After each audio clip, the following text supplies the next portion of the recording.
I want to thank also for Bamira for the invitation here to your university. Thank you for coming on site, and thank you for people that they are following us online. So first, I will present a talk on one of my research with my collaborators in our group in VTU. And after this talk, I will present something on our university, because the goal is to build a master program, exchange program between the two universities, and maybe between 4 universities in Europe. So my talk today is about rare event simulation. Rare event simulation. So the simulation of rare events, we need some data from these rare events, and we can get this data either by Monte Carlo least square Monte Carlo method, or by deep learning based shooting method. So there is 2 methods. So we want to compare these 2 methods. So this is the old one, and this is the recent one, the deep learning method. So first of all, what are rare event simulations and where we use them? So one example of the rare events is the cancer proteins. The cancer cells. The cancer cells produce some proteins. We have the cancer cells. They produce some proteins, and these proteins, family of atoms. If people from pharmacology, they want to know what is the dynamic of this protein. Why they want to know this? They want to know what is the dynamic of these proteins because they want to produce the drug, medicine, to stop the work of this protein. And then if this protein work stops, then automatically the cancer cells dead. Because what people are doing now, they are doing chemotherapy, and surgery. So there is radiotherapy, chemotherapy, and radiology. These 3 kinds of treatments for the cancer cells. Thank you. Yeah, these 3 kinds of treatment for the cancer cells. They have big side effects because they kill the cancer cells and also they kill the healthy cells, and with the time it's produced a big problem for the patients. And the direction here that I will present is not to kill the cancer cells, but to stop the protein who help the cancer cells to live longer. So what is the problem of the cancer cells? Let's see this in a video.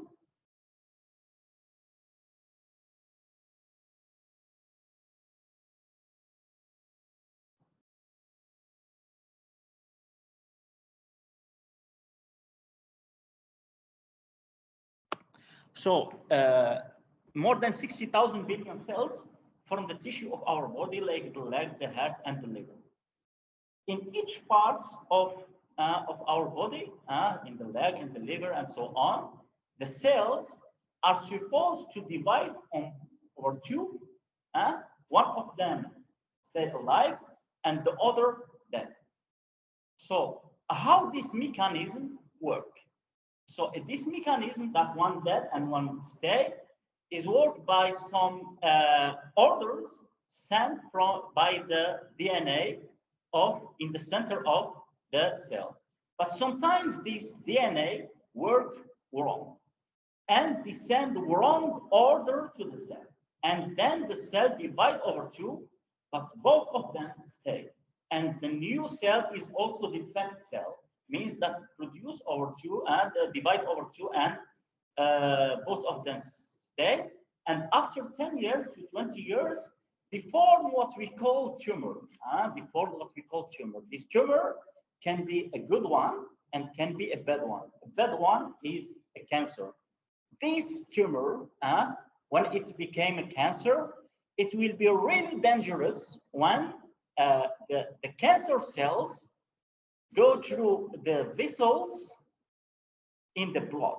And then in the blood, they go to another part from the body, and there they will form now quickly in 2-3 weeks, 10 days or so. They will form another tumor and another cancer cells, and they make problems for the body, and then the cancer became very dangerous. So what is the problem?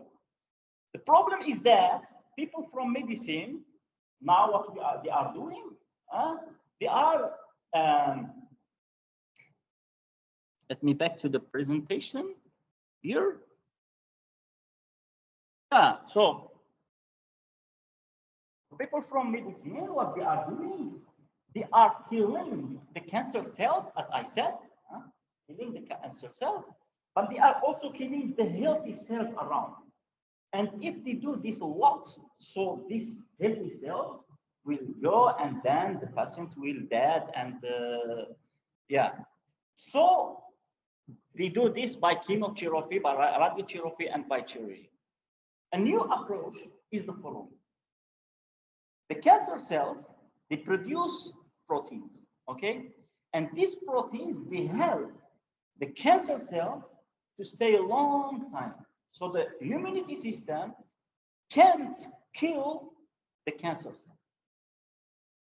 Then the idea is to stop the work of this protein. To stop the work of this protein, people from pharmacology, they wanted to produce a drug who go inside the protein that the cancer cells produce, and to stop the mechanism of this protein. So if this protein stops, the cancer cells will die automatically, because this protein is the responsible to help the cancer cells to live a long time. If we want to see what is this protein, for example, here. So this is how it looks, the protein. This is how it looks, the protein. Is very complicated molecule with thousands of atoms. And people from pharmacology, if we do the numerical, the simulation, the molecular dynamic simulation, this is what we see. But people from pharmacology, they are not happy with this dynamic. If you see it like this, because like this is very complicated. They want something clear. So a new research showed that to stop the work of the protein, we can stop only the active side of the protein. So there is in each protein the active side, small parts. If you stop it, then you stop the work of the protein. It's like the door. If you want to close the door, you only have to bring a key and you close it. Exactly, this is the same thing. Then the question now is how to stop this active side of the protein. Here there is two things. We go to the active side because this is the only thing that we want, and because people from pharmacology, they can understand something to produce the drug, will go inside and stop it. And the third thing, which is important, this molecule is a huge number of atoms. If we do the computer simulation, the computer cannot do this easily, and sometimes it's impossible because it's millions of atoms. So what we do, we study only the active side of this protein. This active side of the protein is a right event. What means right event? Means it's moved in this direction, and the atoms are moving. There is bonds, there is angles, there is dihedrals, and after 5 months or 1 year, this protein, it changed to other position and move. People from pharmacology, they wanted to know how many time it takes to change from this position to the other position. I will give another example for the green tea, which is here.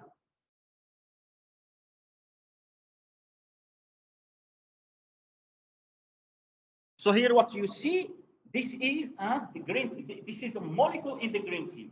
This is a real dynamic, what we see, which is very, if you see it like this, you will think that the molecule is moving only like this. But in reality, after 10 months or 12 months, it changed always from this position to this position. So there is two wells, there is two positions. Okay. Let me back here. So as I said, there is this position here, and there is this position here. So what you see here is the real time, and what you see here is the speed time. We take pictures, and after 5 weeks we take another picture. After 5 months we take another picture to get this. This is a speed one. So people from pharmacology, they cannot go and with the microscope see how these molecules or how these proteins work. But this is difficult because they have to stay a long time there, and they will touch with the microscope, they will touch the molecule and it change the dynamic. Then you get a wrong dynamic. So what people from pharmacology want, they want to see this thing here, how it moves quick in a quick time, speed of time. Then they can know what is the time to go from this position to this position. Okay, and if they know this information, then they can produce the medicine, the drug, will go inside the protein and stop this protein. Okay, here, why they want to study, this is a molecule in the green tea, why they want to study it? Because this molecule here is a molecule, it is an anti-cancer. This molecule, it is an anti-cancer, which is in the green tea. So the green tea, it is an anti-cancer. And people from pharmacology, they wanted to know how this anti-cancer works in such a way they can produce the drug similar to stop the cancer. So this is another approach. So now, how to do these things, how to do these simulations, and how to find this transition probability from this position to this position, because people from pharmacology, this is what they want. They want to know what is the time to spend between this position and the other position.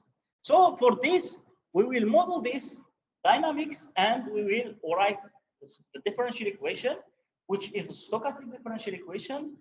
And then we speed up by finding the best measure, and then find this information. So let me go back to the slide here. So what is the problem? The problem is to know, so imagine we have two positions, this and the other. So the problem is to know what is the probability to go from the first position to the other position. So what is the time to cross this level? So if we do the modelization of this thing, and we draw up the trajectories, so the trajectories looks like this. So what you see in blue here, they are the solution of a stochastic differential equation, which represents the dynamic of the protein. So you see that they start from at some point here in minus 0.5, and they go around minus 1. They go around minus 1. So the molecule stay in the position minus 1, which is this. So it means that it stay in this position around minus 1. And now what is the idea? The idea is to speed up the dynamic, means to find another dynamic in such a way the trajectory cross the level 0 quickly. You see that it's crossed the level 0 after, it is not clear here, but here it is not clear. After 9 days, it starts to cross the level 0, then it starts to go to the other position. But in such a way that the information that we will get by the new dynamic will give us information about the old dynamic. Then people from pharmacology know what is the time to take from this position to the other position, and then they can produce this drug who help people that they are sick by cancer. So how it looks, this dynamic, if we do modelization, so it's stochastic differential equation. I don't know if you work with the stochastic differential equation before. I can explain quickly. So it's differential equation, so it means we have derivative, and it's stochastic because we have a noise here. We have B is the Brown motion. We have noise because we do not know 100% what happened in each time. So here the solution is not a function of time, but it is a function of time for each fixed S. X is a random variable. So the idea is to find the solution of this equation and do the simulation and speed up by changing the measure. So this is stochastic differential equation that starts at time 0 in a given position. Now we know where it starts. Like here we know, for example, here we know that it starts at this point at time 0, and we want to see how when it's crossed the level 0. Okay.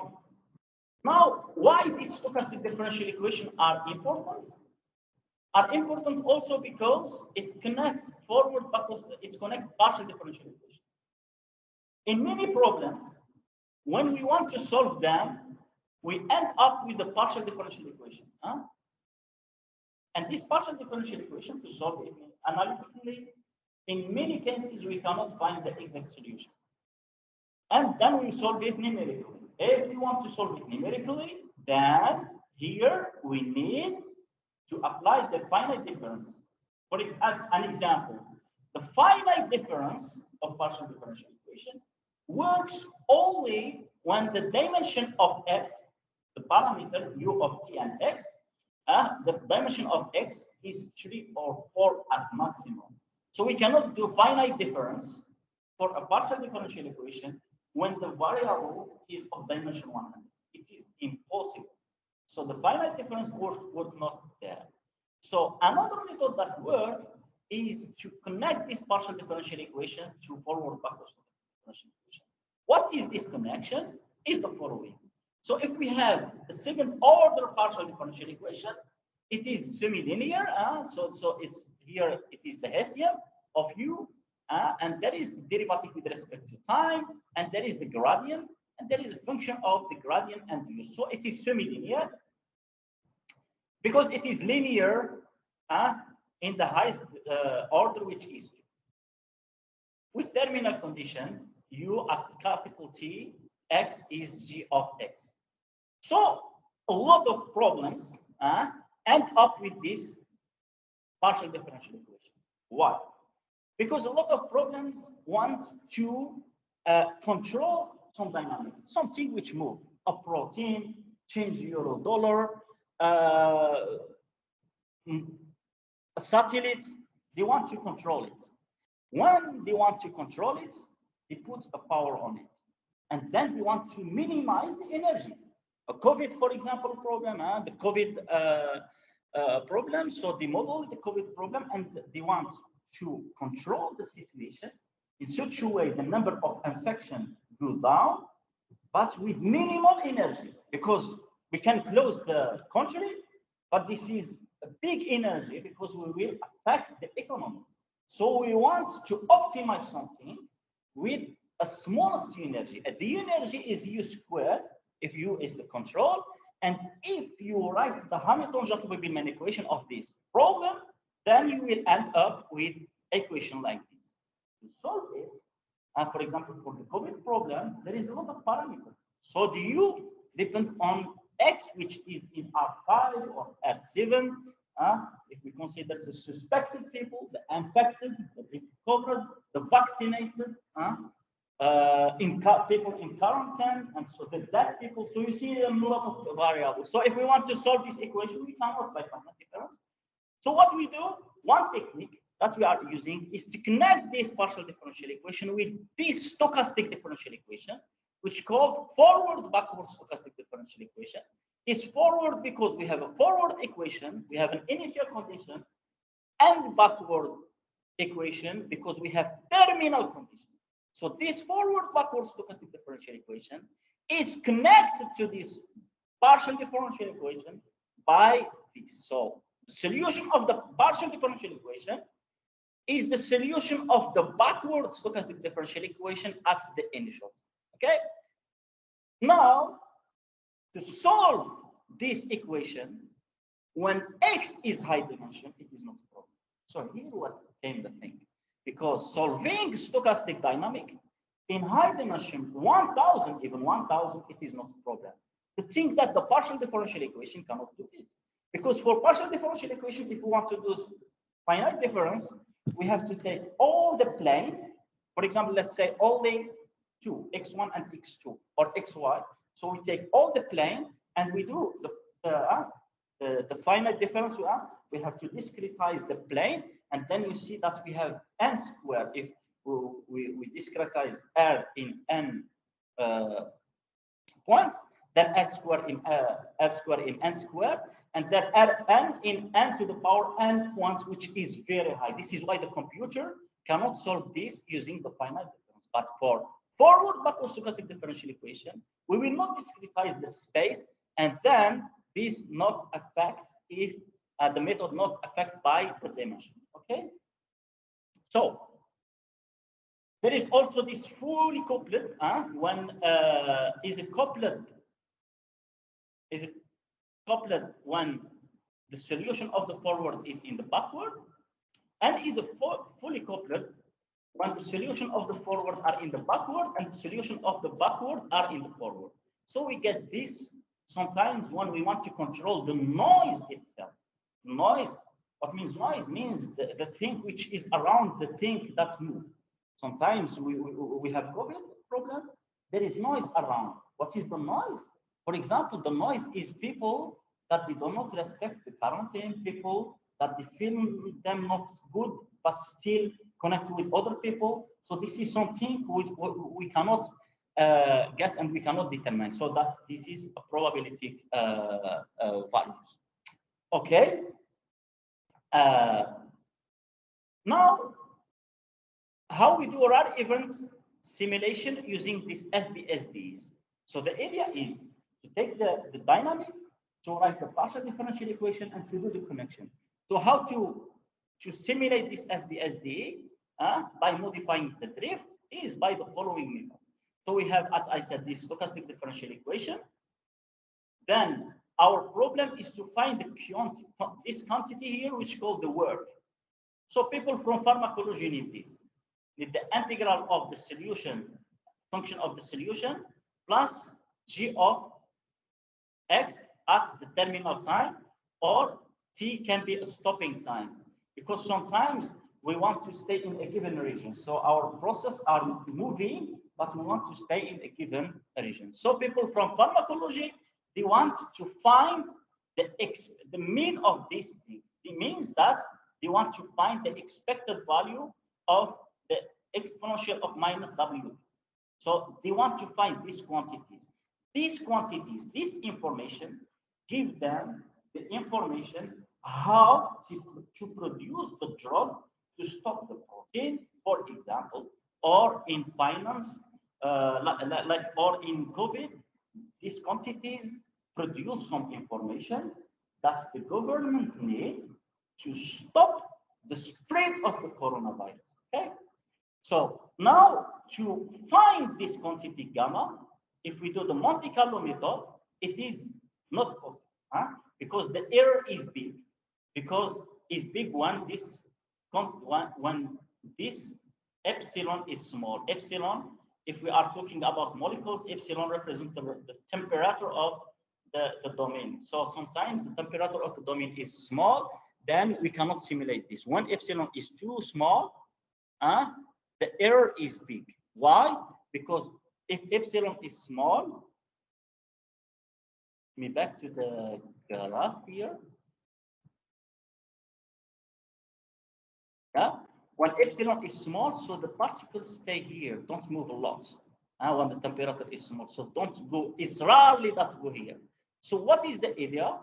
The idea is to modify this dynamic here that we see. So to modify the probability that we make the simulation on it by using the this transformation. By using this transformation, so we introduce a control. It's like we push this molecule by a control U, but not in reality, only mathematically. Because if we push it, we change the thing. But we push it only mathematically. So we consider a new Brown motion, and then we get a new dynamic controlled, where there is the control, which is the speed of control, the speed of dynamic, the dynamic in green that we saw it's going fast. Then if we know the information about this dynamic, we can deduce information about the old dynamic, and then we have information that people from pharmacology are looking for. So, and then our gamma that we are looking for, which is this, our gamma that we are looking for. We are looking for this gamma. That's impossible to do Monte Carlo here because the error is big, so we will get big error. This gamma, by this transformation, it is the same as this. And here we can do something, because here we take the best measure to simulate this quantity. So if we write the Hamilton-Jacobi-Billman equation here of this quantity here, this dynamic with this functional here, cost functional here, we will find this stochastic differential equation with this functional here, and the idea is to minimize this subject to this. Okay, now we want to minimize this. So as you see, this is a convex function, U square. So it is to minimize this. There is a lot of methods. There is the deep learning method. Take U, minimize this, and use the stochastic gradient. So if we have like U square,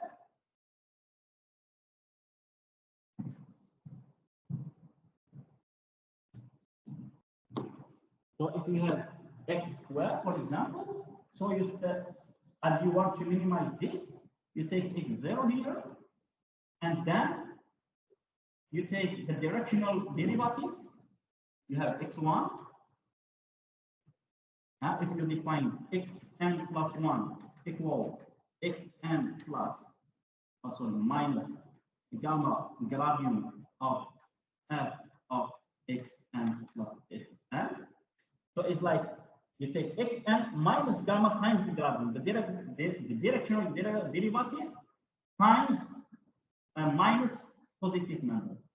So, and then you find x1, and then again this is x1, and then x2 is here by the same way, x3, x4, and so on, and you see it's converged to the minimum. So by this is the gradient, distance, and there is also the stochastic gradient distance. So one thing, and one open question is, can we do this by a function which is not complex? Another question, can we do this also not only if we have by the stochastic gradient descent by other methods? So here the group in Catania, they use other methods, not the stochastic gradient descent, like for the group of Professor Marie Pavon. So they use other methods to minimize this functional here. We use other methods. Our method is to write this as a forward-backward stochastic differential equation, and to minimize a cost function to find this gamma. So there is a lot of methods. Okay. What is the stochastic gradient method? Is the following. You write the forward-backward corresponding to the partial differential equation, and then you solve this. When you want to solve this, the goal is to find that the x and the y and the z such that y of tau equals g of x. So the goal is to minimize to find the x and the y, which minimize y minus g of x. So minimizing this is like you are doing optimization of something. To do the optimization of this, there is the deep learning method, and there is there is the deep learning method, and there is stochastic gradient method, which use also the deep learning method, and there is the method that the group here in Catania use. So to minimize this more precisely, before this, I told you that we can speed up the dynamics without touching the thing. So we speed up it only mathematically. Means if our drift B is, we want to write it as B0, so we want that our drift is B0.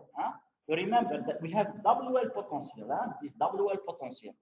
The problem is because we have this WL potential,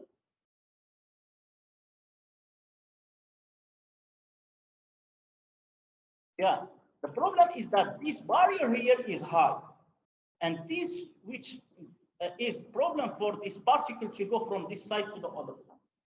The area is to remove this to get a well like this only. It's like x squared. To do this without touching the dynamic of the molecule. So if we call the new, if this is B at the drift, and this is B0, so we will write our B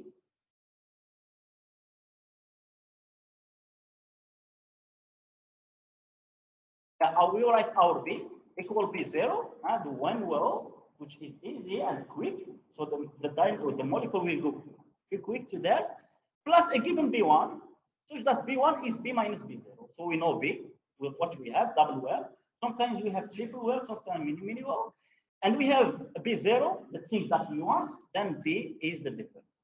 And then if we write this B as this here, we can find the new dynamic such that the trajectories go faster to zero, cross the zero faster, and then we have information without changing the dynamic, because we write B as B0 plus B1. This B1 will be transformed here in the backward differential equation, and then as we didn't anything, is like you do plus 1 minus 1. Okay, so this is the idea, is to transform this B by some technique from here to here. Okay, and this is the forward backward method.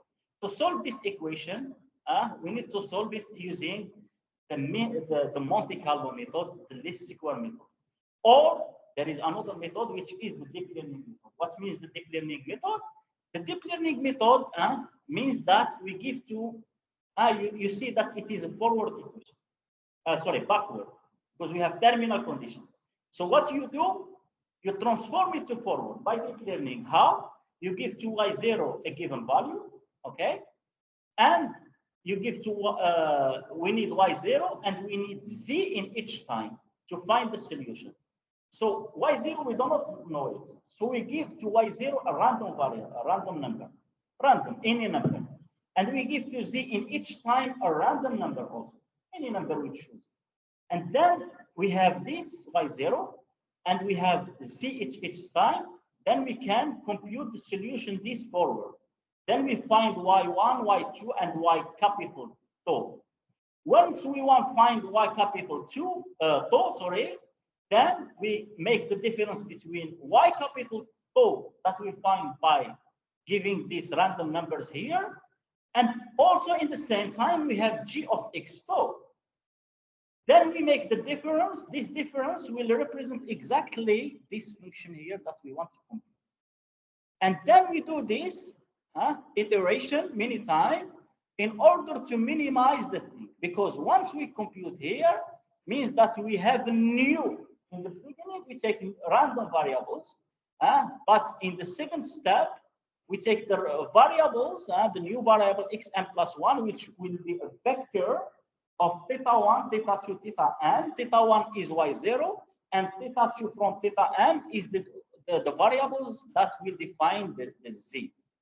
And by many iterations, this thing will converge to the right y0, because in the beginning we took a random y0. Okay, by many iteration, we will find the correct y0. So where is the deep learning method? The deep learning method here is that the Python will compute this derivative of the function f, which is the difference between y that we found by this guess values minus g of x tau. So this will be our f. So the Python will compute this gradient with respect to all the variables that we took for defined y0 and the z as well. So here where it came, the deep learning method. So then we find the y0. Once we find y0, it's finished. Because remember what is our gamma that we are looking for. Our gamma is the solution of this. And y is also this. Then our gamma, it is the y0. So by this method, we will find y0, which is exactly the gamma, which is exactly the value that people from pharmacology are looking for.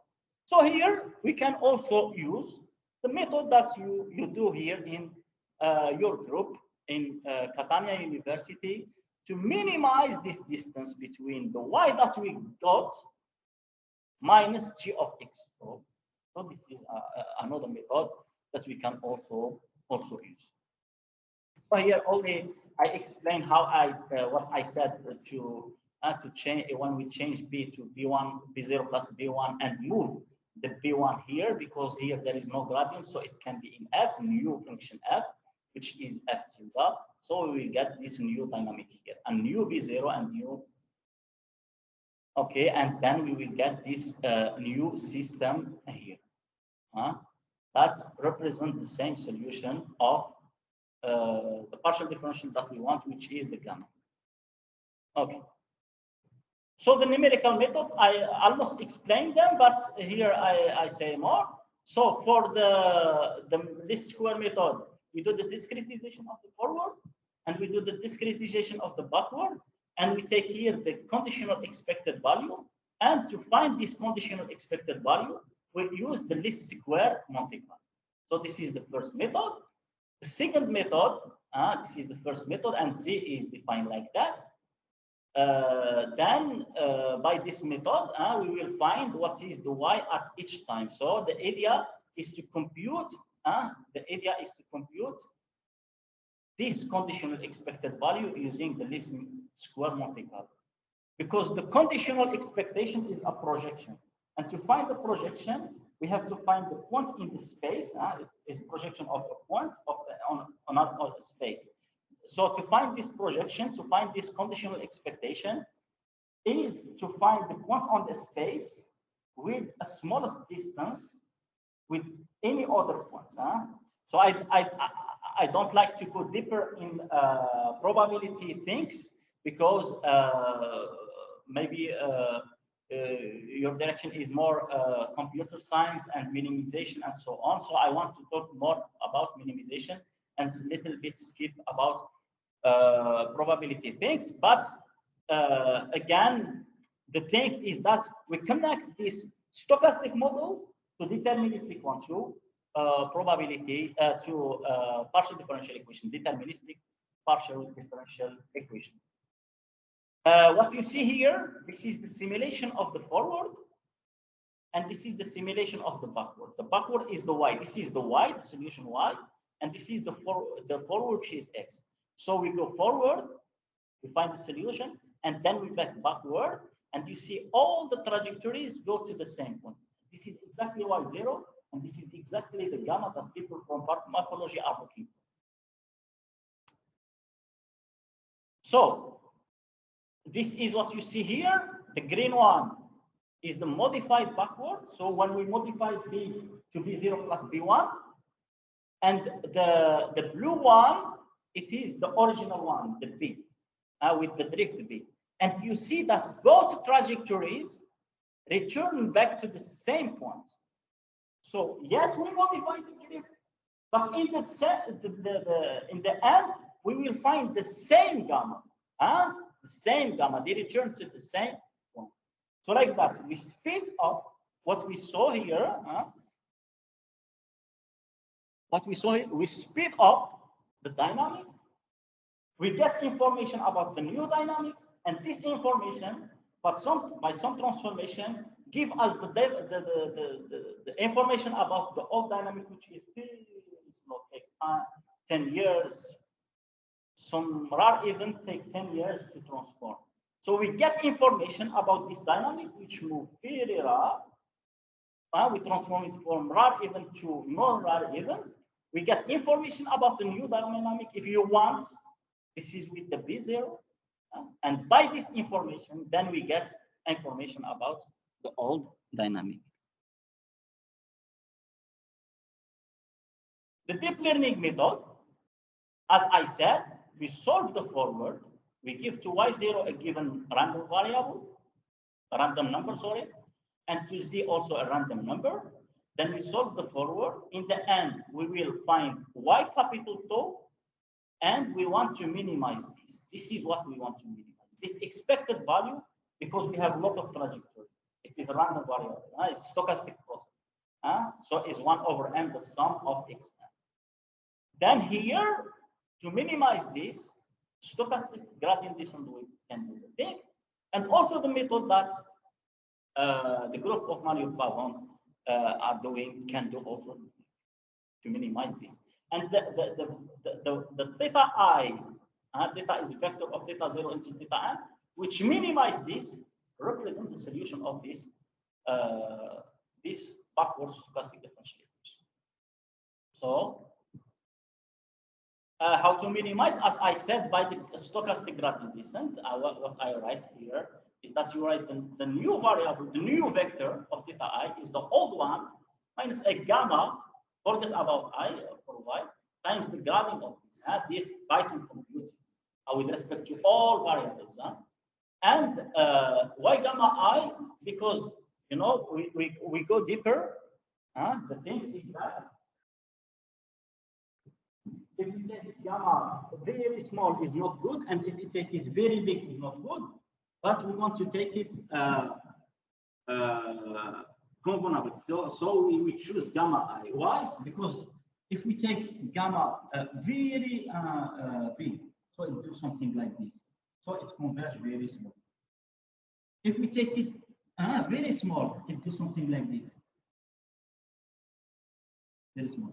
But if we take gamma I in a correct way, so we will go faster too. And what means the stochastic gradient descent means that when we want to compute this expected value, normally it is 1/all the number of realization, the sum when we apply to all the realization. Stochastic gradient descent means that we do not take all the realizations, but we take few of them. And this proves that it converges in a very good way. So some examples here in this example, we are looking, so we have the Brown motion that starts let me,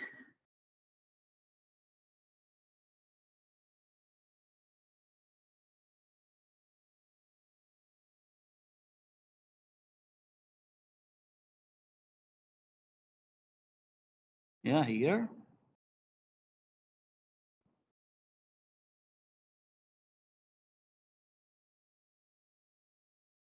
So here we have two balls, one with center A and the other with center C, and we are starting at some point in the middle between these two balls in Rn, and we ask the question, what is the probability between two balls? And we start somewhere here, and we ask the question, what is the probabilities, or what is the probability that these trajectories exit the big ball before the small ball, because they can exit here as they can exit here. So this question here, we can find we can find the exact solution. We can represent the exact solution of this problem here. Okay, we can represent the exact solution of this problem, and then we can compare the exact solution with the numerical solution. So the question is to find what is the probability that the exit time from the ball C. So is the first time when we exit the ball C. So the exit time from the ball C is less than the exit time from the ball A. To find this probability, we do this the same thing. Then we will write the forward backward stochastic differential equation representing this. And to find the solution, either by this Monte Carlo or by deep learning method.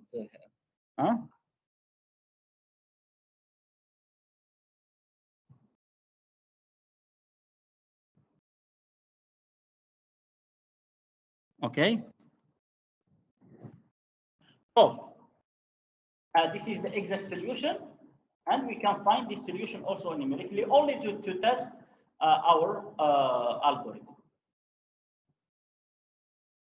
You see here that in continuous is the least square approximation, and in blue is the exact solution. You see that the error is very small, and this is the solution, the exact solution with the approximative solution.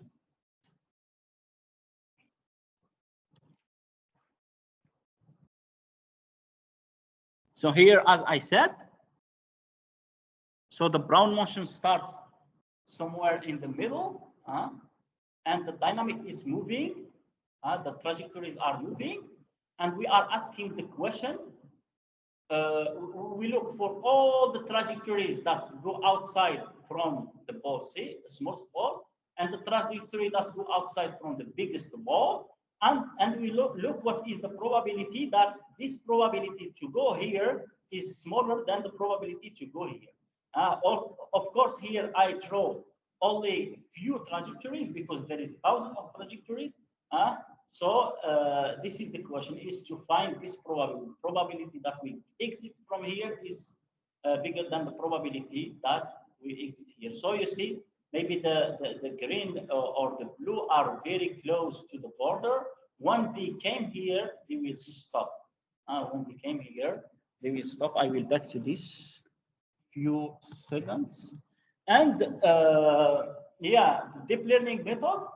So we use the same technique because I am running of the time, as I explained it, and I want to represent the result. So here we have in green is the Gaussian answer, so is the least square, and where we need to define the basis. So when we define the basis, the Gaussian answer, so it's converged very slow. But you see that this one, which is the controlled neural network, which means the deep learning, the error go quickly to 0, 10 to the power minus 12. You see that the controlled one, when we push the particle and we use the neural network, it converges quickly than when we use the Monte Carlo method. And when we use the deep learning with uncontrolled, if we let the particle as it is, the blue one, is also converged quickly to 0, but very slow than the one with controlled dynamic. Okay. So you see here that this trajectory is only already touched the border, then it stopped here, and then we see all the trajectory when they stop. So again, for the second, the Ornstein-Uhlenbeck process, this is the comparison between the true and the approximative control, the optimal control. So again, here I represent the optimal control for the uxt for x equal -1, and you see that's the one with deep learning. When we use the controller, when we push the particle, is the best one, is very close to the exact solution. So here some references that I used in my talk, and grazie.